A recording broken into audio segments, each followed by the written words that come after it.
Bismillahirrahmanirrahim. Alhamdulillahirrahmanirrahim. Wassalatu wassalamu asrafil anbiya'i wal mursalin wa ala alihi wa sahbihi ajma'in. Alhamdulillahirabbil alamin. Pertama-tama marilah kita panjatkan puji syukur kehadirat Allah Subhanahu wa taala yang mana telah memberikan rahmat dan hidayahnya sehingga kita semua dapat berkumpul di ruangan ini untuk mengikuti diseminasi budaya positif di SD Negeri 2 Wangun. Yang terhormat Ibu Reswanti SPD SD selaku Kepala Sekolah SD Negeri 2 Wangun. Yang saya hormati Bapak Ibu Guru SD Negeri 2 Wangun. Dan yang saya hormati narasumber kita Bapak Yufianto SPD dan Ibu Sari SPD.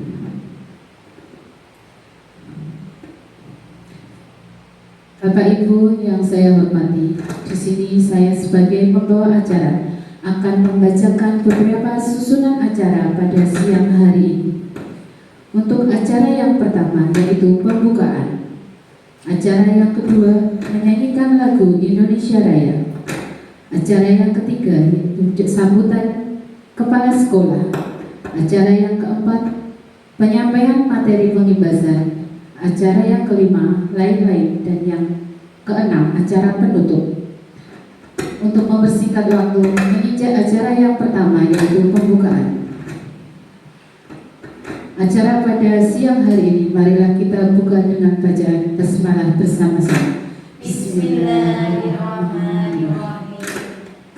Semoga acara pada siang hari ini berjalan dengan lancar tanpa halangan suatu apapun. Amin. Menginjak acara yang kedua yaitu menyanyikan lagu Indonesia Raya. Kepada Ibu Sriwani SPD dipersilakan untuk memimpin menyanyikan lagu Indonesia Raya.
Menginjak acara yang ketiga yaitu sambutan dari kepala sekolah. Kepada Ibu Riswanti SPD kami persilakan. Bismillahirrahmanirrahim. Assalamualaikum warahmatullahi wabarakatuh. Waalaikumsalam warahmatullahi wabarakatuh. Alhamdulillahirabbil alamin. Asyhadu an la ilaha illallah wa asyhadu anna Muhammadar Rasulullah sallallahu alaihi wasallam wa ala alihi wa sahbihi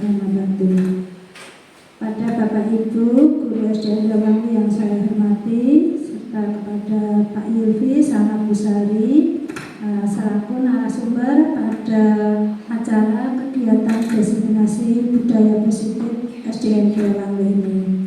Mari Bapak Ibu tidak lupa kita mengucapkan puji syukur kehadirat Allah Subhanahu wa Ta'ala yang telah melimpahkan rahmat dan hidayahnya kepada kita semua, sehingga pada saat ini kita masih diberi kesehatan, dapat melaksanakan atau mengikuti kegiatan diseminasi atau pembahasan budaya positif sekolah. Bapak Ibu yang saya hormati, saya atas nama sekolahan mengucapkan terima kasih yang sebesar-besarnya atas kerjasama Bapak Ibu semuanya, sehingga kegiatan ini bisa berjalan lancar tanpa ada suatu halangan apapun. Selanjutnya saya mengucapkan syukur kepada Allah Subhanahu wa Ta'ala dan terima kasih kepada Pak Yulfi dan Bu Sari yang telah bersedia mengikuti kegiatan atau program pemerintah yaitu CGP. Semoga dengan adanya sekolah kita, Bapak Ibu yang mengikuti program CGP ini menambah nilai positif bagi sekolah kita. Saya harapkan untuk Bapak Ibu guru yang lain nanti kalau ada kesempatan pendaftaran CGP mohon untuk diikuti supaya yang menjadi CGP di sekolah kita ini bisa bertambah banyak sehingga mutu sekolah kita bisa meningkat. Itu Bapak Ibu, kegiatan hari ini ada kegiatan diseminasi atau pengimbasan budaya positif yang nanti akan disampaikan oleh Bapak Ilvi sama Bu Sari selaku CGP untuk angkatan ke-10 ya Bu. Semoga acara ini nanti bisa berjalan lancar tanpa ada halangan suatu apapun, dan semoga kegiatan ini bermanfaat bagi kita semuanya sehingga nanti bisa kita tularkan kepada anak didik kita supaya anak didik kita menjadi anak-anak yang beretika. Selanjutnya nanti setelah ada kegiatan diseminasi ini nanti insya Allah pada tanggal 11 ya, 11 Juni pukul 10 nanti juga ada kegiatan yaitu diskusi bersama tentang visi sekolah yang nanti yang akan disampaikan juga oleh Pak Yulfi sama Bu Sari disertai dengan Ibu pendamping Bu Rahayu Ningsih selaku pendamping dari CGP Angkatan 10 di kelompoknya Pak Yulfi sama Bu Sari. Mohon nanti tetap kerjasama Bapak Ibu semuanya ya. Besok lagi kalau Bapak Ibu ada yang menjadi CGP, kita juga akan tetap mendukung supaya Bapak Ibu yang mengikuti CGP selanjutnya bisa melaksanakan tugas-tugas dari yang diberikan.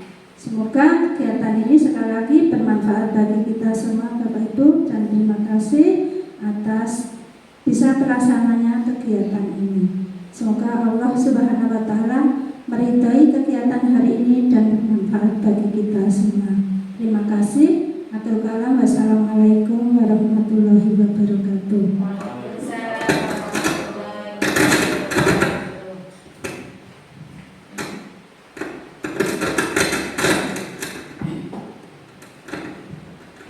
Ya, terima kasih kepada Ibu Riswanti SPDSD yang telah memberikan sambutannya. Semoga apa yang telah disampaikan beliau bermanfaat untuk kita semua dan menambah semangat untuk kita semua. Menginjak acara yang keempat yaitu penyampaian materi pengimbasan yang akan disampaikan oleh Bapak Yufianto SPDSD dan Ibu Sari Bapak Yufianto SPD dan Ibu Sari SPD. Kepada beliau kami persilakan.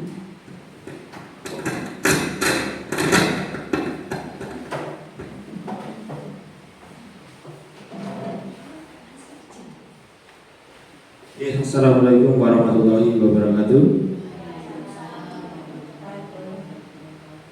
Yang terhormat Ibu Kepala Sekolah dan yang kami hormati Ibu Guru SDN Gerawang, Sebelumnya saya ucapkan terima kasih kepada ibu semuanya yang telah memberikan kesempatan dan memberikan waktunya untuk kami berdua, saya dan Ibu Sari, untuk istilahnya diseminasi budaya positif. Diseminasi artinya penyebaran ilmu, ya. Penyebaran ilmu yang kami dapat di pendidikan guru penggerak selama 2 minggu kemarin, ya Ibu. Di sini kami berdiri di depan, bukannya sok pinter atau lebih hebat dari ibu semuanya, gitu. Di sini nanti kita saling diskusi, saling memberikan masukan.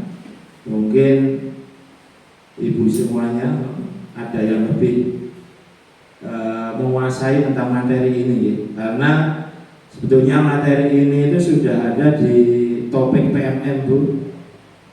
Ibu Wani, Bu Miftah, di topik PMM di sana juga ada materi tentang disiplin positif. Nah, materi itu yang akan kami sampaikan hari ini tadi. Ya, ibu-ibu, langsung saja, nggih. Sebelum saya menyampaikan materi, nah di sini ada pertanyaan pemantik. Ada beberapa pertanyaan. Pertanyaan nomor 1. Nanti setuju atau tidak, ya?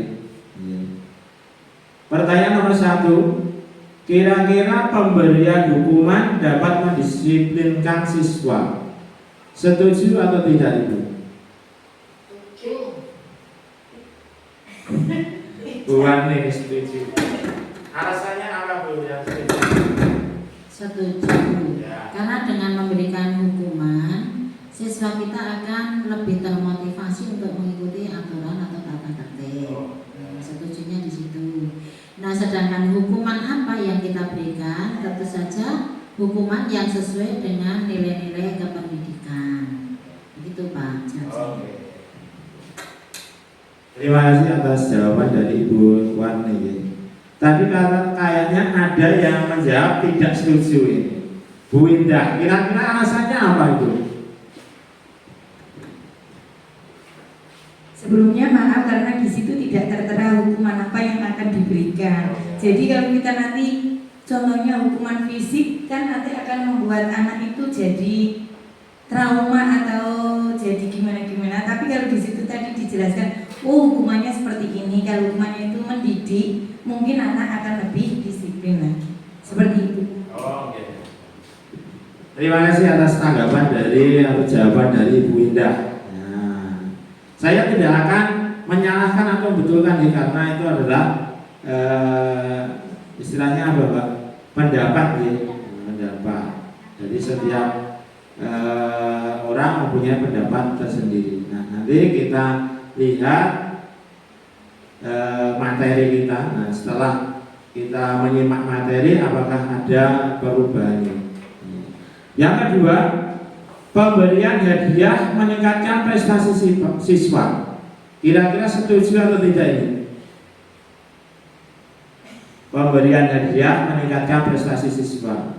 Nah, contoh, sebentar lagi kan ada kenaikan kelas. Biasanya di sekolah kita itu memberikan hadiah kepada yang mendapatkan 3 besar, peringkat 3 besar di kelasnya. Nah, kira-kira itu akan meningkatkan prestasi siswa atau tidak?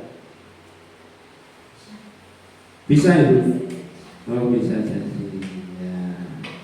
Untuk pertanyaan yang ketiga, pemberian hukuman dengan hal positif seperti membaca atau membersihkan halaman sekolah dapat meningkatkan disiplin anak. Nah, ini setuju atau tidak Ibu? Pemberian hukuman dengan hal positif seperti membaca atau membersihkan halaman sekolah dapat meningkatkan disiplin anak. Setuju atau tidak kira-kira? Membacanya setuju. Membersihkannya kurang. Alasannya? Kalau membaca mungkin nanti kalau untuk anak kelas 1 mungkin nanti akan lebih lancar lagi. Tapi kalau untuk membersihkan halaman itu kenapa kurang khusus, karena itu nanti hukuman itu termasuk fisik gitu loh Pak, nggak yang mendisiplinkan anak, tapi kayak hukuman fisik karena itu termasuk mengerjakan sesuatu. Oke, terima kasih atas pendapat dari Bu Indah. Kita lanjutkan ke pertanyaan yang keempat. Guru berperan sebagai teman bagi siswa. Setuju atau tidak? Setuju atau tidak Bu Wali? Oh, setuju. Alasannya Bu? Dengan berperan sebagai teman siswa, kita akan semakin dekat dengan siswa. Kalau kita dekat dengan siswa, otomatis siswa kita akan segan dengan kita. Kalau siswa segan dengan kita, otomatis kita akan lebih mudah untuk mengarahkan anak-anak mematuhi kedisiplinan yang diterapkan di sekolah kita. Terima kasih jawaban dari Bu Wani. Mungkin ada jawaban yang lain. Bu Indah, Bu Nur, Bu Tutik, sama Bu Miftah. Mungkin ada pendapat yang lain. Oh sudah, ya. Nah, kita sudah ini. Nanti setelah kita menyimak materi yang disampaikan, kira-kira ada perubahan atau tidak. Nah, Bapak Ibu, tadi sudah disampaikan bahwa kita hari ini akan belajar tentang budaya positif. Nah, budaya positif itu apa toh? Budaya positif adalah, tentunya karena kita itu banyak di sekolah, budaya positif sekolah ya. Budaya positif di sekolah yaitu nilai-nilai dan kebiasaan-kebiasaan di sekolah yang berpihak pada murid agar mereka dapat berkembang menjadi pribadi yang kritis, penuh hormat dan bertanggung jawab. Nah, sekarang saya mau bertanya gitu. Kira-kira di sekolah kita sudah menerapkan budaya positif atau belum? Sudah. Contohnya Bu Nur. Ya, positif di sekolah kita, contohnya setiap pagi anak-anak bersalaman dengan Bapak Ibu guru, mengucapkan salam, senyum, sapa.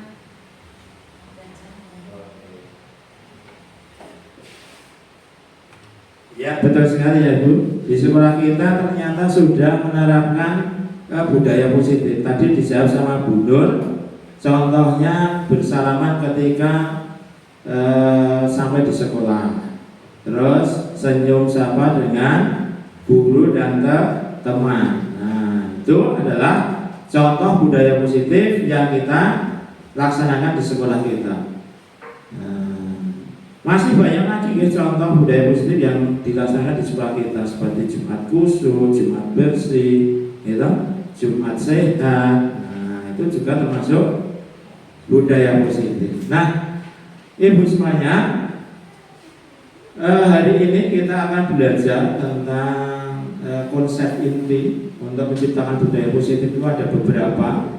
Di antara yang pertama perubahan paradigma belajar, yang kedua disiplin positif, yang ketiga motivasi perilaku manusia, yang keempat keyakinan kelas atau keyakinan sekolah, yang kelima kebutuhan dasar manusia, yang keenam posisi kontrol seorang guru, dan yang terakhir adalah segitiga restitusi.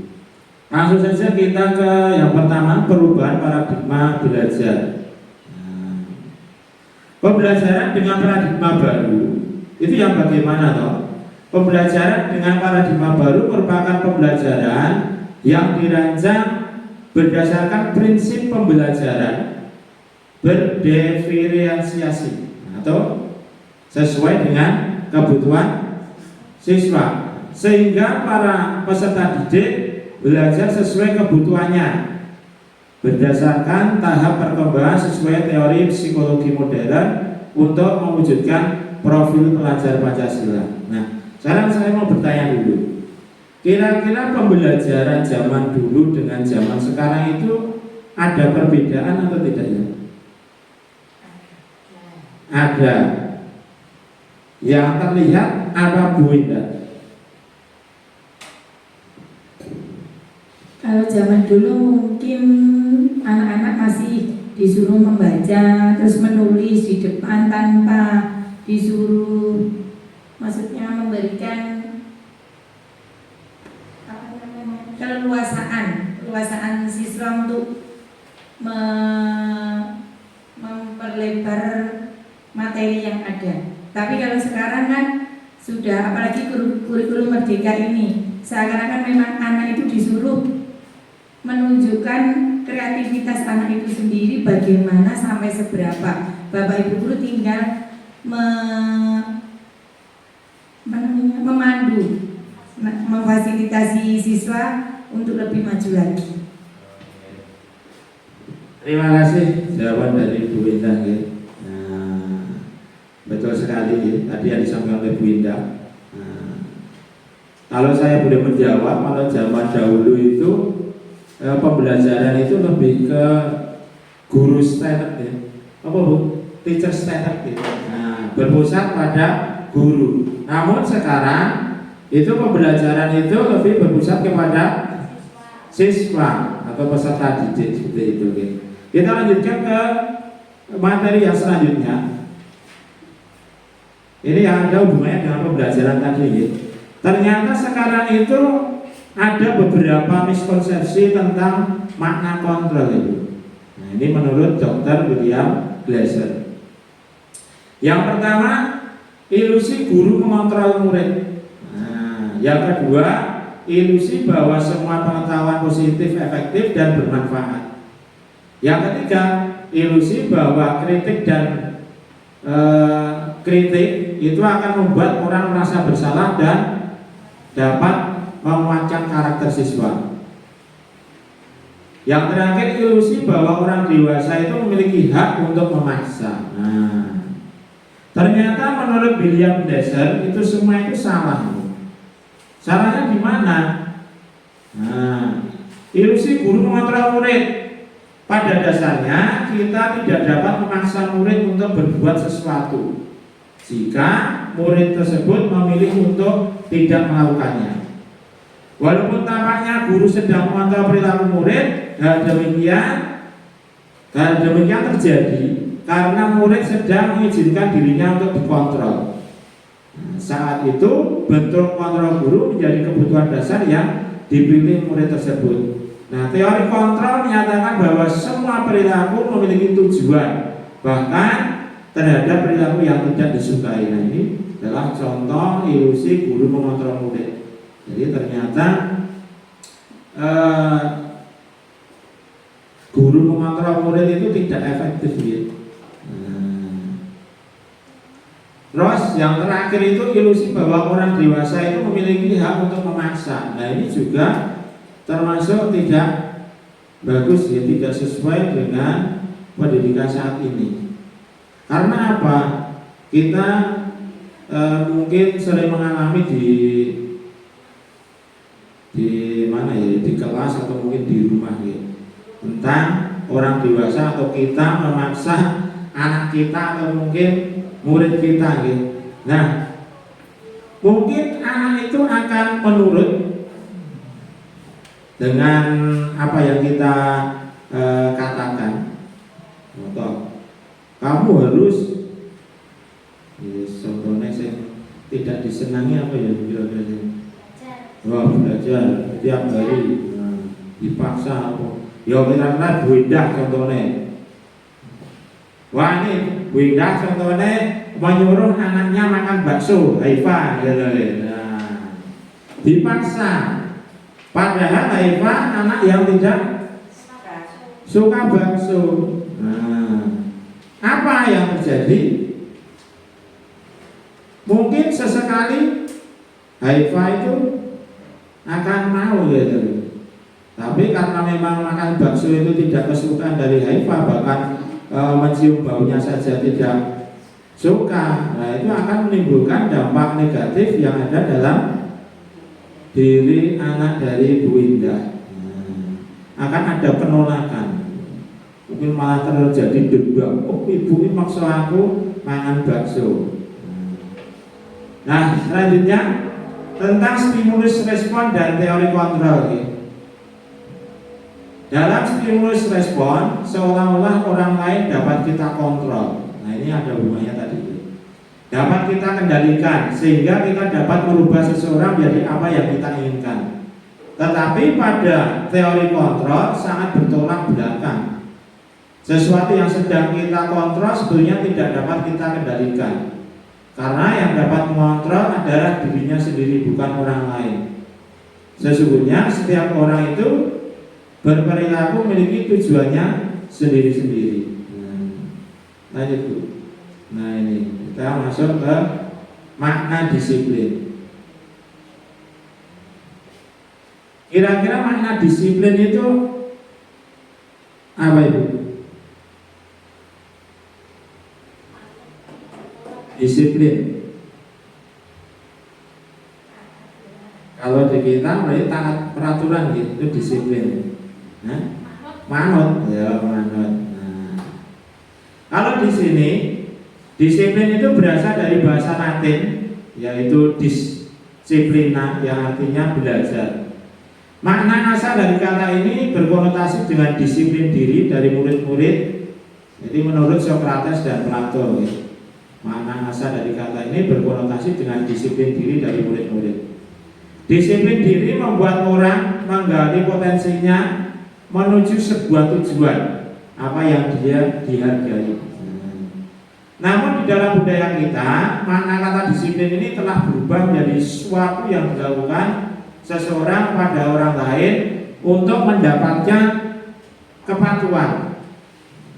Kecenderungan umum adalah menghubungkan kata disiplin dengan ketidaknyamanan, bukan dengan apa yang kita hargai atau pencapaian suatu tujuan mulia. Memang ini betul ya. Terkadang kita itu disiplin, dengan disiplin itu timbul ketidaknyamanan dalam diri kita. Wah, mangkat jam itu ya, pas jam itu ini udah absen saya naga barang. Nah itu artinya tidak timbul dari dalam diri kita, tapi timbul dari luar diri kita, dari absen saya naga itu. Nah, kalau timbul dari dalam diri kita bagaimana? Harap absen, yang absen saya naga ataupun tidak, kita tetap berangkat pagi. Nah, sekarang disiplin positif. Disiplin positif merupakan salah satu cara penerapan disiplin yang bertujuan untuk menumbuhkan kesadaran serta memberdayakan anak untuk melakukan sesuatu tanpa sogokan, tanpa ancaman maupun hukuman. Inilah disiplin positif ini. Nah, sebagai pendidik, tujuan kita adalah menciptakan peserta didik yang memiliki disiplin diri, sehingga mereka berperilaku mengacu kepada nilai-nilai kebajikan universal dan memiliki motivasi intrinsik dalam perubahan perilaku ke arah yang lebih baik. Memiliki motivasi intrinsik, motivasi yang berasal dari dalam diri. Nah, kita masuk ke materi selanjutnya, ya. Nilai-nilai kebajikan universal. Nilai-nilai kebajikan universal itu apa toh? Yaitu sifat-sifat positif manusia yang merupakan tujuan mulia yang ingin dicapai oleh setiap individu. Ini nilai kebajikan. Nilai-nilai tersebut bersifat universal dan lintas bahasa, suku bahasa, agama maupun latar belakang. Nah, ini nilai kebajikan universal. Kalau saat ini nilai kebajikan universal itu tercantum dalam profil pelajar Pancasila, ya, yang ada 6 itu. Yang pertama, bertakwa, beriman dan bertakwa pada Tuhan Yang Maha Esa, mandiri, berpikir kritis, gotong royong, apa lagi Bu? Oh iya, berkebinekaan global. Nah, setiap perilaku atau perbuatan memiliki suatu tujuan. Ini menurut Dr. William Glasser pada teori kontrol pada tahun 1984. Perbuatan entah baik maupun jelek, itu memiliki tujuannya masing-masing. Dengan mengaitkan nilai-nilai kebajikan yang diyakini,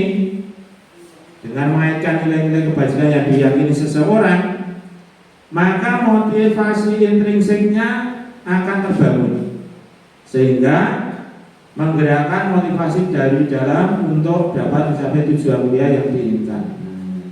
Lanjut, Pak. Nah, nih seperti yang sudah saya sampaikan tadi, nilai-nilai kebajikan itu tercantum dalam profil pelajar Pancasila. Ada beriman, bertakwa kepada Tuhan Yang Maha Esa dan berakhlak mulia, ada berkebinekaan global, mandiri, gotong royong, penalaran kritis dan kreatif. Nah, ini sekarang kita masuk ke selanjutnya, materi yang selanjutnya, yaitu motivasi perilaku manusia. Nah, ternyata setiap manusia itu melakukan sesuatu itu ada motivasinya. Nah, di sini menurut Glaser ya Bu Sari, itu ada 3 motivasi. Yang pertama, menghindari ketidaknyamanan atau hukuman. Contohnya, siswa mengerjakan PR agar tidak mendapatkan hukuman. Mungkin hukumannya meresi IBC. Nah, seperti itu. Nah, artinya dia terpaksa mengerjakan PR karena takut dengan hukuman tadi. Nah, ini masuknya adalah motivasi eksplisit atau eksternal yang berasal dari luar diri siswa. Yang kedua, mendapatkan imbalan atau penghargaan. Wah, ini juga masuk ke motivasi intrinsik. Wah, aku pengen jadi juara siji dan besok entuk hadiah. Itu juga termasuk motivasi intrinsik. Nah, sekarang yang selanjutnya ini masuk ke motivasi intrinsik. Nah, ini yang menjadi tujuan disiplin positif ini. Motivasinya adalah menghargai diri dan menjadi orang yang mereka inginkan. Contohnya, anak itu belajar tanpa disuruh. Dia ingin belajar karena mungkin dia percaya bahwa belajar itu akan bermanfaat untuk masa depan. Nah, itu artinya anak sudah memiliki motivasi intrinsik. Nah, ini adalah perbedaan antara hukuman, konsekuensi, dan restitusi. Nah, berdasarkan bagan yang ada tadi, yang sudah ditampilkan tadi, perbedaan tentang hukuman, konsekuensi, dan restitusi itu apa toh? Yang pertama tentang hukuman. Hukuman ini biasanya tidak terencana, bersifat satu arah, bisa berupa hukuman fisik, psikis, maupun dengan kata-kata yang kasar. Dan biasanya hukumannya tidak ada hubungannya atau korelasinya dengan permasalahan yang dihadapi oleh siswa. Contoh nih. Nah, tadi seperti yang sudah saya katakan tadi, tidak mengerjakan tugas. Wah, hukumannya adalah membersihkan WC. Nah, itu kan tidak ada hubungannya belas nih. Tidak ada korelasi antara permasalahan dengan hukumannya. Ujungnya sih rada mending itu kalau tidak mengerjakan PR, nah itu disuruh mengerjakan 2 kali. Nah, itu kan masih ada hubungannya gitu. Tapi kalau tidak mengerjakan PR terus membersihkan WC itu kan belas tidak ada hubungannya sama sekali. Nah, terus biasanya hukuman ini hanya akan menimbulkan dendam ya.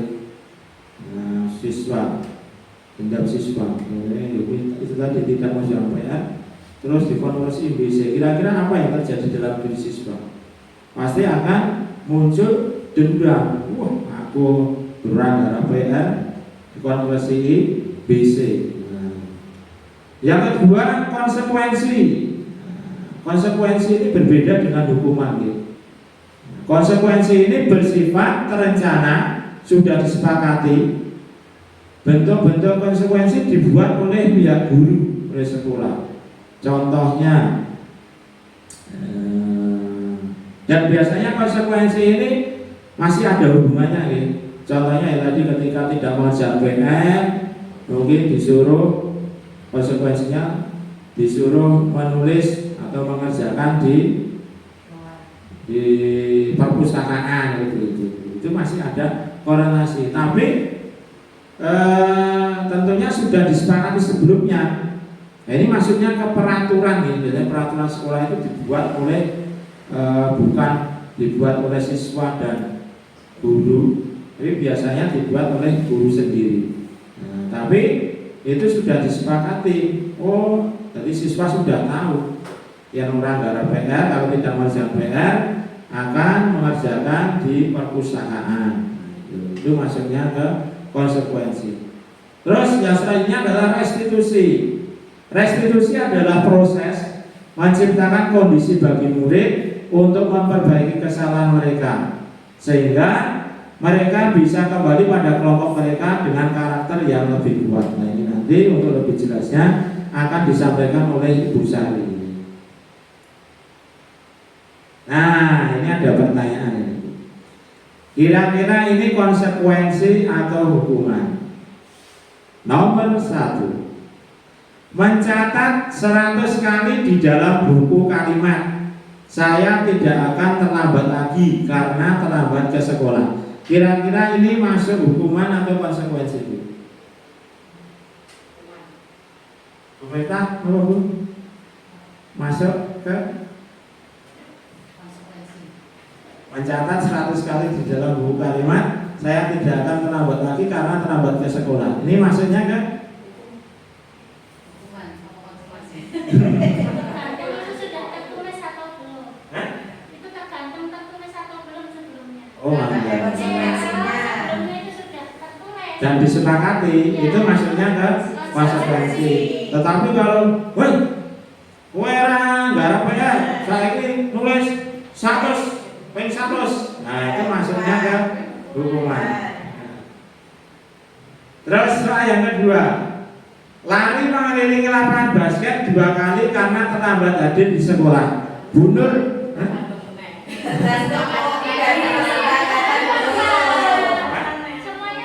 Oh, tergantung. Lo kira-kira lagi teko, titik. Terus? Lagi teko, terus si Roro, telat gue, lari 2 kali. Itu maksudnya kan hukuman. Ya, betul. Yang ketiga, membersihkan coretan yang dibuatnya di meja tulis. Ini kira-kira konsekuensi atau hukuman? Membersihkan coretan yang dibuatnya di meja tulis. Karena merupakan tanggung jawab. Konsekuensi. Ini masih ada korelasinya. Kalau konsekuensi itu kan sudah diketahui oleh siswa, dan sifat nanti pasti dia tidak keras-keras, nanti ya hukumannya itu pasti nggak terlalu keras. Kalau terlalu keras itu pasti siswa ya menolak. Ampun Pak, masa hukumannya membersihkan WC, kadang nggak mau. Dia punya aturan seperti itu, kadang nggak mau. Dia menolak. Jadi itu kalau yang keras itu mungkin masuknya ke hukuman. Kalau ini? Ya kalau mencatat tadi maksudnya apa ya? Itu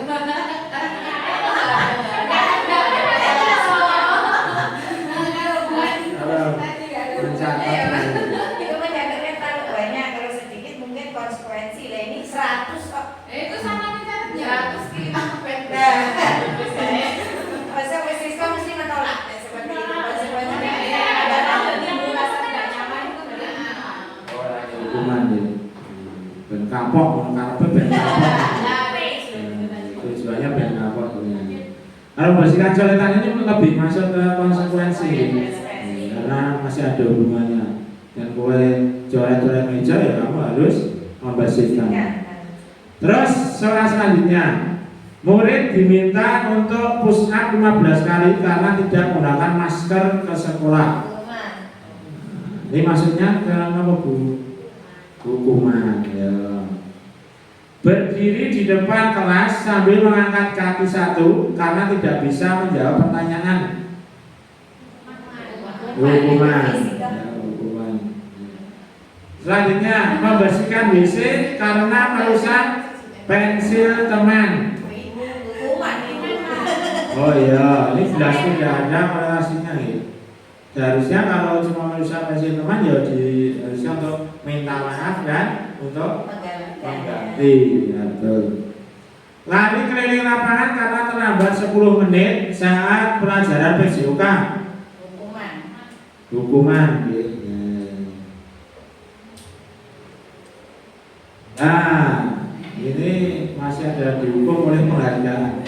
Ternyata menurut materi yang ada di modul budaya positif itu, yes Bu. Yes.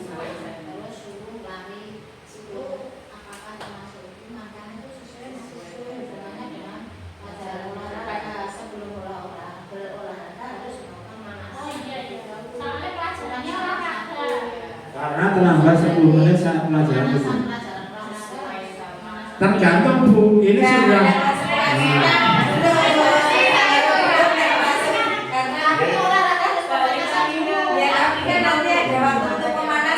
nah itu tadi sudah pemanasan belum pemanjangan.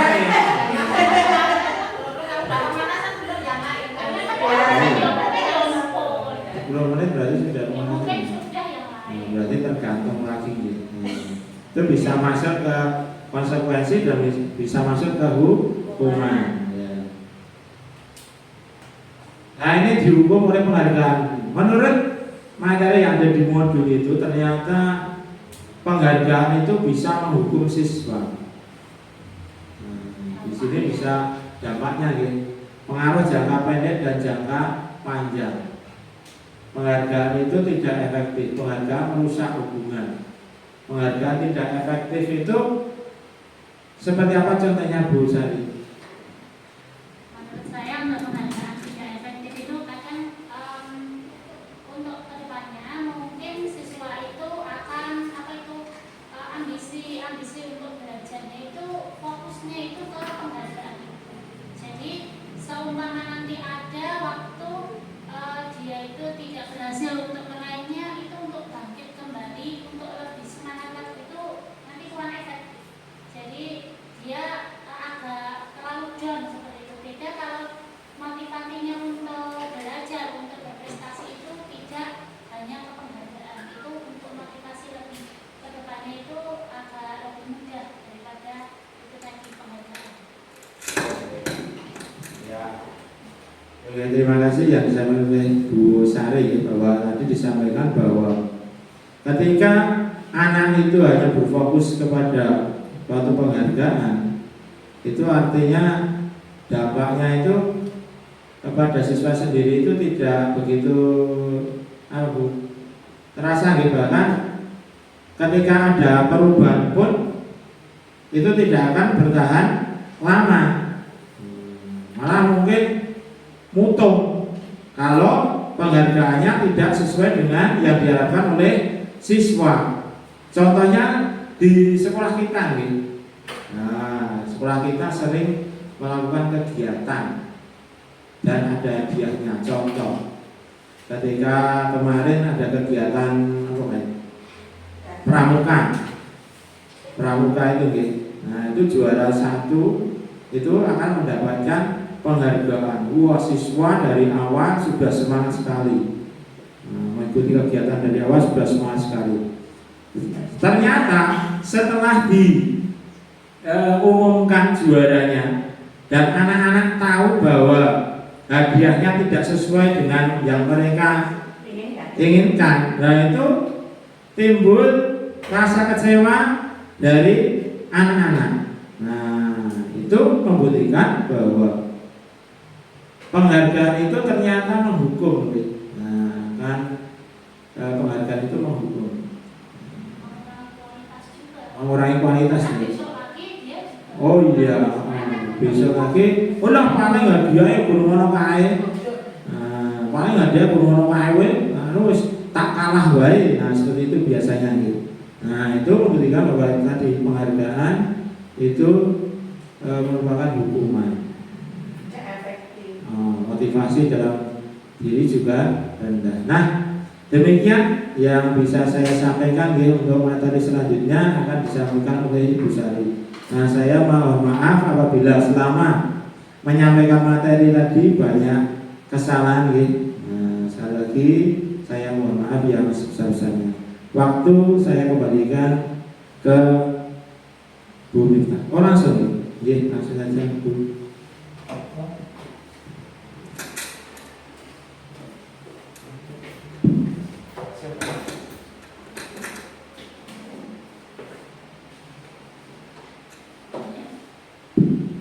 Ya, terima kasih atas waktunya. Di sini saya akan melanjutkan untuk tadi kita membahas tentang disiplin positif secara garis besar. Tadi ada 7 subbab dan kita ini baru memulai subbab keempat, yaitu keyakinan kelas. Kenapa kok kita harus ada keyakinan kelas, bukan peraturan kelas? Karena ditilik dari katanya itu, dari pilihan katanya saja sudah berbeda.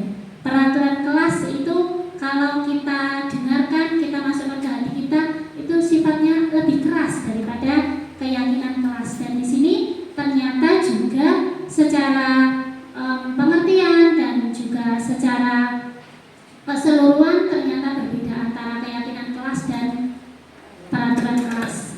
Nah, sebelumnya ini juga ada pertanyaan pemantik. Yang pertama, mengapa kita memiliki peraturan tentang penggunaan helm pada saat mengendarai kendaraan roda 2 atau motor? Kira-kira kenapa nggih, Bu Nur?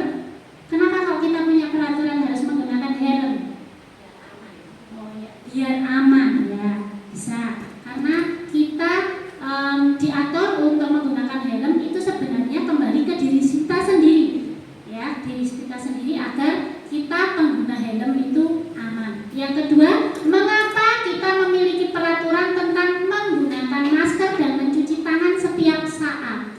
Itu juga termasuk peraturan yang baru-baru ini kita harus lakukan demi kesehatan kita. Nah, ternyata peraturan itu semuanya kalau kita tilik dari kedua pertanyaan pemantik itu semuanya kembali ke diri kita sendiri untuk menjaga diri kita sendiri. Tapi kadang peraturan itu kalau kita pilih itu kadang untuk melakukannya susah. Mungkin pakai helm itu juga sumpah, kadang juga lupa, mungkin berat di kepala, bikin pusing.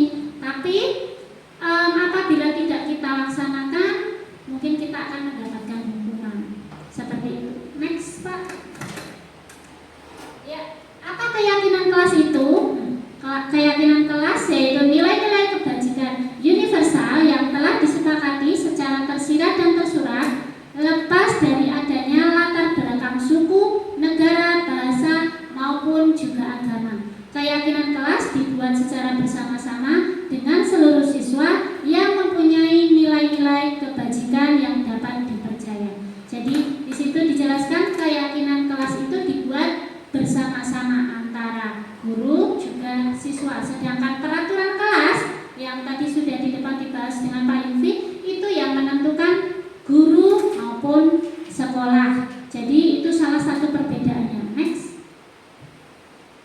Keyakinan kelas dibuat berdasarkan kesepakatan antara guru dan siswa bersifat universal. Peraturan yang biasanya dibuat oleh guru bersifat satu arah. Jadi itu salah satu tadi perbedaannya. Next. Di sini ada prosedur pembentukan keyakinan sekolah ataupun keyakinan kelas. Saya percaya Bapak Ibu guru semuanya sudah melaksanakannya. Okay. Terbukti di kelas-kelas kita masing-masing itu sudah tertempel kesepakatan kelas masing-masing, berupa entah itu di print, entah itu digambar ataupun ditempel, itu semuanya sudah ada.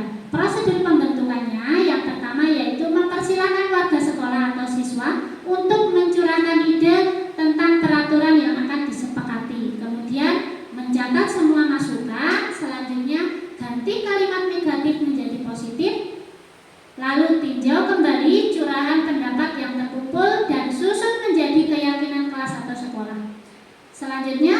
mengulang keyakinan kelas yang sudah tersusun 3-7 keyakinan, meninjau dan menyetujui dengan menandatanganinya, dan yang terakhir keyakinan kelas ditempel di dinding kelas. Seperti itu. Next. Ini sudah ada di depan ya, peraturan dan keyakinan kelas. Seperti itu, perbedaannya ada berbagai perbedaan ternyata di apa itu dari positif negatifnya. Kebanyakan kalau peraturan kelas itu, peraturan sekolah maupun kelas itu menggunakan kalimat yang negatif, sedangkan kalau keyakinan kelas menggunakan kalimat positif. Salah satu contohnya di situ, gunakan masker. Itu kalau keyakinan kelas itu menjaga kesehatan dan keselamatan. Dilarang menggunakan narkoba, sedangkan kalau keyakinan kelas menjaga kesehatan. Jadi kalimatnya untuk keyakinan kelas itu lebih santun. Itu yang keempat. Next, Pak. Untuk yang kelima yaitu kebutuhan dasar manusia. Kebutuhan dasar manusia adalah segala sesuatu yang kita lakukan untuk mendapat apa yang kita inginkan. Seluruh tindakan yang kita lakukan memiliki tujuan tertentu, dan semua usaha terbaik yang kita lakukan adalah dalam rangka agar kebutuhan dasar kita terpenuhi dengan baik. Jadi kita mempunyai kebutuhan dasar masing-masing. Kebutuhan dasar manusia itu dibagi menjadi 5. Yang pertama yaitu bertahan hidup, yaitu fisiologi yang terdiri dari makanan, tempat tinggal, dan kesehatan. Yang kedua yaitu kebutuhan kasih sayang dan rasa diterima, yaitu kebutuhan psikologis yang terdiri dari menjadi bagian dalam kelompok, kerjasama, berbagi, dipedulikan. Yang ketiga, penguasaan yang terdiri dari harga diri, berprestasi, didengar, memimpin. Yang keempat, kebebasan, yaitu mandiri, memiliki pilihan, mencoba hal baru, dan mampu mengendalikan dirinya. Yang kelima yaitu kesenangan yang terdiri dari bermain, humor, antusiasme, dan tertawa. Next. Nah, di sini ada 4 pernyataan yang nanti ini terdiri dari tadi salah satu macam kebutuhan. Mari kita analisis kira-kira keempat pernyataan ini masuk ke kebutuhan yang mana. Yang pasti dari keempat kebutuhan ini, pernyataan ini bukan masuk ke kebutuhan yang pertama ya, bukan yang bertahan hidup. Yang pertama, pernyataan siswa, yaitu salah satunya, aku senang main kejar-kejaran dengan ibu. Maaf, aku senang main kejar-kejaran dengan ibu guru. Seru. Dari kata tersebut kira-kira masuk ke ranah yang mana? Dari kebutuhan yang tadi, ada yang kelima tadi. Next itu Kak, depan. Ya, ada penguasaan, kasih sayang, kesenangan, dan kebebasan. Anak yang menyatakan keseruannya dalam bermain dengan ibu gurunya kira-kira masuk ke ranah kebutuhan dasar yang mana? Kesenangan. Ya, kesenangan. Ya, yang kedua, ibu kejar aku karena ibu guru sayang aku. Ini kira-kira masuk ke mana? Ranah mana? Karena dia yakin kalau ibu gurunya itu mengejarnya, berarti ibu gurunya menyayanginya. Dia butuh yang mana? Mari ada yang penguasaan. Di sini kita lihat dulu Pak untuk tadi konsepnya. Dia yakin kalau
ya. Terima kasih karena sudah membantu saya untuk menganalisis kasus tersebut ya.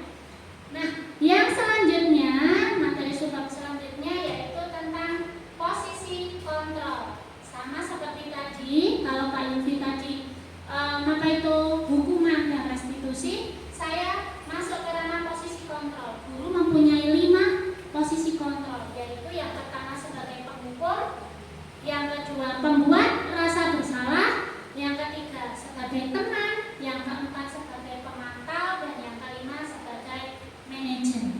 Nah, di sini kalau sebagai penghukum, next Pak, kalau sebagai penghukum itu contohnya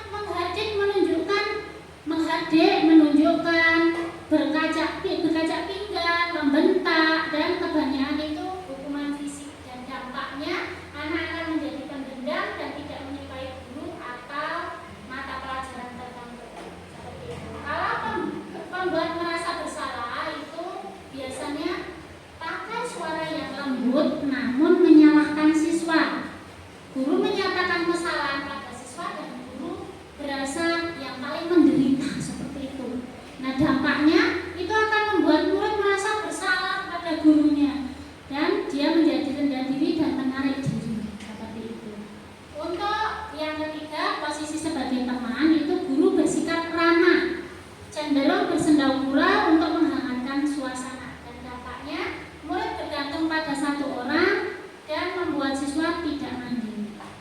Untuk yang keempat yaitu guru sebagai pemantau. Dari sini nada bicara dan ekspresi datar. Identitasnya berhasil kalau membuktikan kalau dia sebagai guru, dan identitas pemantau tetap memantau saat siswa diberi sanksi, dia tetap mengawasinya. Untuk dampaknya itu siswa akan menghitung hadiah, hukuman yang diberikan tanpa melihat nilai kebajikan yang mereka lakukan, dan juga tidak sepenuhnya mandiri. Sedangkan kalau posisi sebagai manajer itu guru menggunakan suara netral, tercipta identitas positif atau berhasil menunjukkan pertanyaan yang bermakna, kemudian membantu siswa memecahkan masalah. Dampaknya murid menjadi masalah dan peserta didik memecahkan masalahnya sendiri. Seperti itu. Nah, selanjutnya di sini ada contoh-contoh penerapan 5 posisi kontrol guru. Kasusnya 1. Siswa tidak memakai atribut lengkap saat upacara bendera. Di sekolah kita itu ada aturan kalau upacara wajib menggunakan tambahan topi merah dan juga dasi serta ikat pinggang. Nah, kadang ada peserta didik yang tidak menggunakannya, kadang lupa, kadang hilang, seperti itu. Nah, kalau sebagai penghukum, mungkin contoh hukumannya dia akan diminta hormat pada bendera selama 1 jam setelah upacara. Padahal setelah upacara itu sudah siang, sudah panas.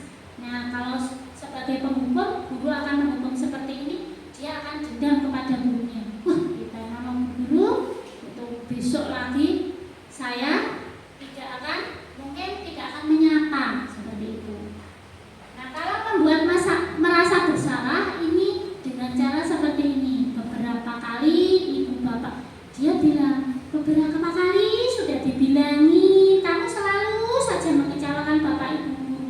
Bapak ibu guru itu sudah berkali-kali loh mengingatkan, tidak kamu laksanakan. Itu akan membuat kata-kata itu membuat siswa merasa bersalah. Ketoke alun-alun, ketoke nasihatnya pelan, tapi menyakiti hati siswa. Siswa akan merasa bersalah. Itu posisi guru kalau pembuat merasa bersalah. Yang ketiga sebagai teman. Itu kata-katanya mungkin yang akan diucapkan, ayo dong ikuti aturan sekolah, tolong bantu bapak ibu guru ya sekali ini. Ya sudah, tidak apa-apa. Lain kali jangan sampai berbuat seperti ini lagi ya. Itu kalau kita sebagai teman. Tapi kadang kalau kata-kata seperti itu mungkin bisa untuk 1-2 orang siswa, tapi kadang ada yang siswa membuatnya sepele. Jadi kadang sebagai teman itu kadang diindahkan saja, seperti itu. Next, kalau kita sebagai pemantau, ini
masalah siswa itu lebih condongnya ke posisi manajer seperti itu. Nah, posisi manajer itu salah satunya juga harus menerapkan ini segitiga restitusi, yaitu suatu proses dialog yang dijalankan oleh guru agar dapat menghasilkan murid yang mandiri dan bertanggung jawab. Segitiga restitusi mempunyai 3 tahap. Yang pertama, menstabilkan identitas. Yang kedua, validasi kebutuhan, menanyakan keyakinan dulu, dan selanjutnya baru validasi kebutuhan. Next.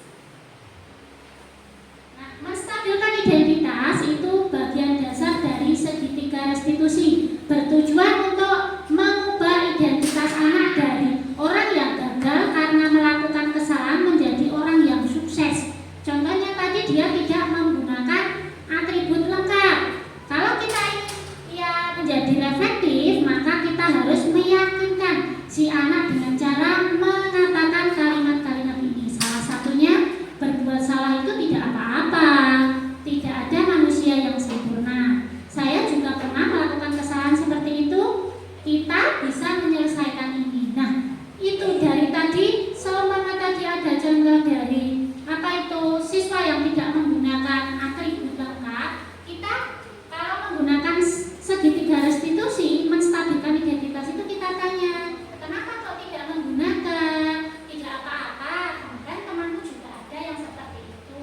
Tapi kamu hari ini tidak menggunakan atribut lengkap, pasti ada alasannya kan? Nah, jadi kata-kata tidak apa-apa, kemarin temanmu juga ada yang seperti itu. Itu contoh kalimat menstabilkan identitas, dimana siswanya tadinya takut, mungkin nak digetar, mungkin nak dikut, dia agak naik lagi, dia up lagi suasana hatinya, dia agak percaya diri lagi di situ. Untuk yang kedua, yaitu validasi tindakan yang salah. Kalimat-kalimat di bawah ini mungkin terdengar asing bagi Bapak Ibu guru, namun bila dikatakan dengan nada tanpa menghakimi akan memvalidasi kebutuhan mereka. Contohnya, padahal kamu bisa melakukan yang buruk lagi ya dari ini. Nah, atau kamu pasti punya alasan mengapa melakukan hal itu. Atau kamu patut bangga pada dirimu sendiri karena kamu telah melindungi sesuatu yang penting buatmu. Atau kamu boleh mempertahankan sikap itu, tapi kamu harus menambahkan sikap yang baru. Itu salah satunya kalimat-kalimat yang harus kita terapkan. Nah, kalau tadi tidak memakai atribut yang lengkap tadi, kita menerapkan pakai yang mana? Kita menerapkan mungkin, oh ya tidak apa-apa, temanmu kan tadi kemarin juga tidak membawa, seperti itu. Nah, kalau kita validasi tindakan yang salah, kita bisa menggunakan seperti itu. Kita lanjutkan lagi, kamu sudah bagus, cuma tidak pakai atribut lengkap, tapi tetap masuknya tepat waktu. Jadi tambah di tambah di akan kita kita percaya, kita tumbuhkan lagi percaya diri anak tadi karena ketakutan seperti itu. Ya, selanjutnya yang terakhir yaitu menanyakan keyakinan. Nah, setelah anak tadi rasa takutnya itu sedikit demi sedikit itu sudah hilang, baru kita ulangi lagi, kita tanyakan keyakinannya. Ya, teori kontrol menyatakan bahwa kita pada dasarnya termotivasi secara internal. Ketika identitas sukses telah tercapai, yaitu langkah 1, dan tingkah laku yang salah telah divalidasi, yaitu langkah yang kedua, maka anak akan siap dihubungkan dengan nilai-nilai yang dia percaya dan berpindah menjadi orang yang diinginkan. Pertanyaan-pertanyaan yang harusnya kita bisa terapkan yaitu apa yang kita percaya sebagai kelas atau keluarga, apa nilai-nilai umum yang telah kita sepakati, apa bayangan kita tentang kelas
Ya, seperti itu ya. Tadi contoh segitiga restitusi yang sudah dipraktikkan oleh Pak Yufianto dan siswa bernama Hapsi. Dari situ terlihat yang tadinya Mas Hapsi itu ketakutan pas dipanggil Pak Yufi, dia ditanya, setelah ditanya divalidasi kesalahannya masih agak takut-takut, kemudian dia bisa menjawabnya dengan agak tersenyum seperti itu. Nah, di situ Pak Yufi tidak langsung meminta Hapsi untuk meminta maaf, tapi ternyata dia Mas Hapsi ditanya bagaimana penyelesaian masalah yang seharusnya dia lakukan seperti apa, dan Mas Hapsi dengan menyadari sendiri dia akan meminta maaf kepada teman-teman seperti itu ya.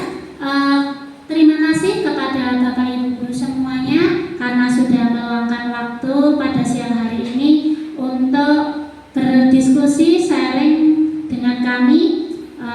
Apabila kami dalam penyampaian masih banyak kesalahan dan kekurangan, kami mohon maaf. Wassalamualaikum warahmatullahi wabarakatuh. Waalaikumsalam warahmatullahi wabarakatuh. Untuk sesi selanjutnya.